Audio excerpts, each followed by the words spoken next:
Welcome back, y'all. This is Mid-Pack Mac Attack, and we are off at the DFW Summer Series, race number 4, and we are immediately off the starting line, just gunning it. 900 watts. We are up to 175 revolutions per minute for my cadence. Because what did I do? I did something dumb. I decided to bring a knife to a gunfight. I've got my single-speed mountain bike out here racing against the men's elite. Just a bad idea all around, but I figured why not? Let's give it a go. So off the starting line, I am in, I would say, position 9 or 10 out of 12. I am in front of two guys. We got David Knight, the Night Rider. You can find him on YouTube, directly in front of us. And then there's a long line. You can see it stretching around there, about to go through the starting arch. Fastest up the sprint the starting sprint was Ben Hokamp at 50 seconds. You can see me coming through here right now, and it takes me 1 minute, 1 second. So I'm 11 seconds slower getting up that starting hill from Ben Hokamp, who set the fastest starting sprint this week. So this is a rarity that I get to come out here and actually ride my bike and race in the DFW series. Decided I had a great amount of help with Rich Earls, Mike Valentine, and Vern Allery out there this week. Decided I'm gonna pull the bike out, see what I can do, and just have a little bit of fun. Not in good shape right now, not in very good fitness, but I decided to just have fun out here. So we're going up the first of these small little climbs. This is not much at all, maybe 2 to 3%. Very gradual grind until you get up here to the drop down to the cemetery. Being on a single speed, I have to really choose where I'm going to spend my efforts because I don't have that many. Already up to 175 RPM has taken a serious, yeah, so right there I just banged my rear tire or my rear wheel against that root. But I got to really spend my efforts wisely. If it's a gradual grade, I can kind of start catching on to this group in front of me. But if it's one of these big open fields, I've really just got to sit there, spin, and hope that I can hang on to the draft of the guy in front of me. So David Knight and I, we've gone toe-to-toe a number of times over the years. And we're pretty well evenly matched. I think on a geared bike, I could probably get a little bit of advantage on him, but on a single speed, it's definitely difficult. You can see here again, I'm up to 120 RPM. I am spinning my fluffy little butt off. So for the most part, this is a difficult single speed course because it is so incredibly fast. I've got a 34-18 geared on the bike. So it's almost a 2-to-1 ratio, not quite. The last time I ran a 2-to-1 ratio out here, I remember it being just a little bit tough. My back was giving me fits, and I'm not in as good a fitness and not as in good shape at the moment as I was about a year ago when I did this the last time. We're about to go up here to the little climb to the scream and drop. So that's one of those sections where I can kind of gain just a hair on some of these guys because I have to put down the power to get up this climb. There is no question about it. They get to shift into an easier gear where I'm just going to grind it up and I'll gain just a hair on him. But then we're going into this big open field, and what happens in the big open fields? I run out of gears. I have nothing left to spin there. So we're going to get out here in the big open. Oh, there's a burp tire right there in that corner. Probably should have checked my air pressure before I went out and raced that evening, but I did not. So there's really only 2 spots where a single speeder can actually gain time on the geared bikes out here. One being on the Outback Pavilion grind. So that's the grind that goes up and over the hill on the back side of the course. And the final place would be on the final infield climb that goes up to the starting line. So those 2 climbs, outside of that, really not a lot of places for me to get any kind of advantage versus these guys. I'm still holding really tight with David. I'm doing a great job with keeping up with him. Coming down here a little bit further, we are going to get passed by Aaron LaPlaca and it was Rusty Falsick. It'd be just after we dropped down to the very lowest parts of this field.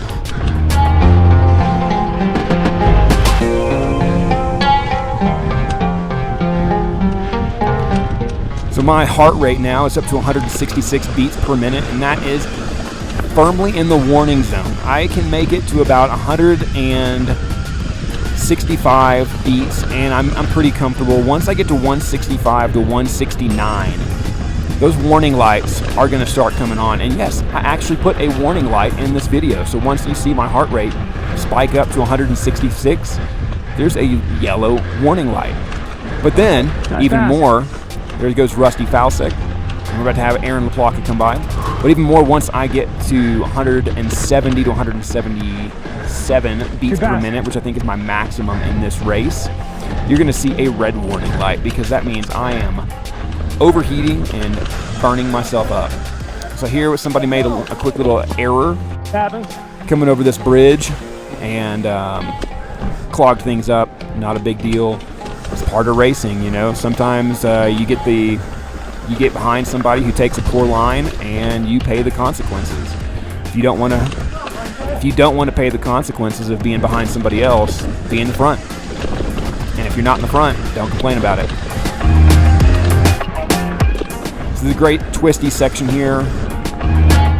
About to go into the wooded climbs. Not much of climbs, but they're nice. Three of them back to back before we cross over to the infield. So like I said earlier, my fitness is absolutely just terrible at the moment. It's not good. After 24 hours in the canyon, got home, have not been able to put in a lot of power, have not been able to hold threshold power at all. I mean, I've really been struggling with that. So out here, at the Summer Series, it's all threshold power. I made it one lap. My lower back, which had been hurting since the last trail work day, where we moved about 2 tons of stone by hand. The lower back had been really killing me since then. And I just didn't have the guns to keep up and to really push it that night. It was also about 100 degrees. Had a great breeze up there at the pavilion where we host things, but here in the trail, especially out in the open spaces, it was hot. So I only made it one lap, and then I cashed in, went back to the timing, and got back to cheering people on, making sure everything's running correctly, and starting to tear things down. So you can see we're back at that warning light, 168 beats per minute. I am very close to hitting that maximum of 170. So we are burning up at the moment.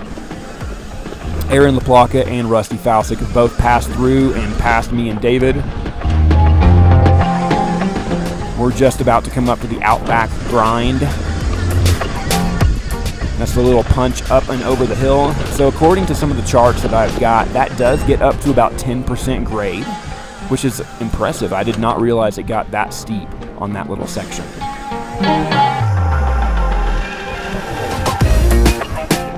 So I'm doing what I can to try to catch a couple of beats, get a couple of beats per minute back before we go up and over this thing, because I know what an effort that is. But for the most part, I'm just holding in there and suffering.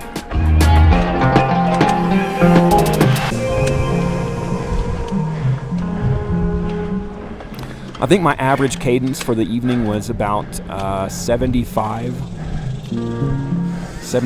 RPM with a maximum of 175, which is skyrocketing. Good God. I think my maximum ever was 210. Beats per minute, we are doing pretty decent right now, 165, but we are just about to come up to the punch and go over the road. And you're going to see it get into that overheating mode. We got the engine warning lights going on today. Big shout out to the folks that podiumed the race this evening. It was absolutely flying. Nico Milanovic, he's one of the juniors, races for Texas Devo, and he is just a phenom. He got first place, followed by Ben Hokamp from Velo Republic, and finally Jacob Evans, my buddy, that set the Wood Ape Ramble fastest known time. Here's our Outback grind. Finally, I've got an opportunity to dig into those gear and pass my friend David here. And watch that warning light. Oh, God, we are overheating. So that's a 10% grade, roughly going up over to this peak, and then we're going to cross the road, get out into the field, and try to hold it. So we went from 167 beats up to 176, just getting up and over that climb.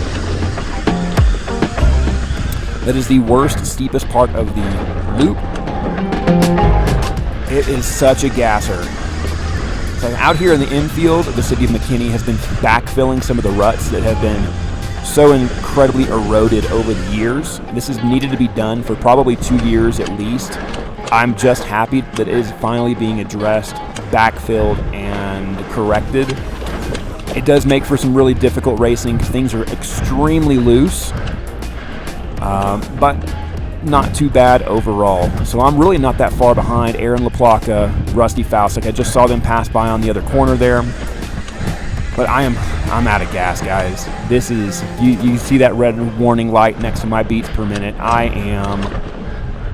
I'm fudged.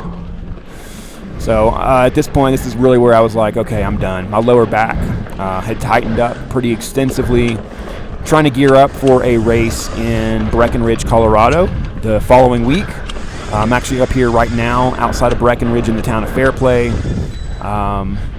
May have a lot of wind noise on this voiceover, but I don't have any place else to record, so we're out here sitting in about 42 degree weather at the moment, fully bundled up, a little bit different than the 110 degrees that we're experiencing back in Dallas-Fort Worth. So this is our final climb. This is the infield climb that goes back to the start line. From here all the way to the start line is one long climb. It's just a slow drag all the way up. So again, I'm kind of caught a few beats per minute going down the descent, but I am already back into the warning lights coming on here. So I'm trying to decide how to gear this thing appropriately, because the 3218 I had a little bit better. I could spin a little bit better than I could with the 3417 last year, but that 3418 could not keep up on any of the flats. So do I go with a bigger gear to try to keep up with the flats and then really suffer on this climb specifically?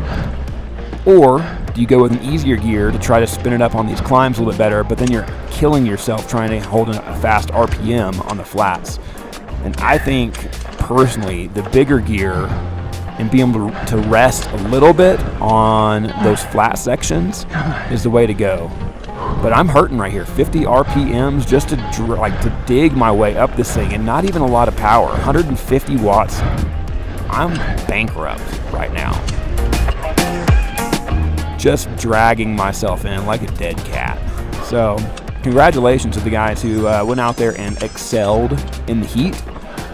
That was not me this week, but I'm, again, just glad to have the opportunity to come out and race my bike on in the series that I created. You know, we started this thing in 2013. We've got 11 years now of experience running the DFW series at Irwin Park. It has been a wild ride. Had so many locals, kids, juniors, families that have come out and raced with us and experienced their first taste of mountain biking, and I'm just so excited to have that opportunity to come out and race alongside them. So that is the single speeder racing really stupidly against the elite guys and failing massively, cashing in after one lap. We'll be back again sometime, not exactly sure when. Thanks for tuning in.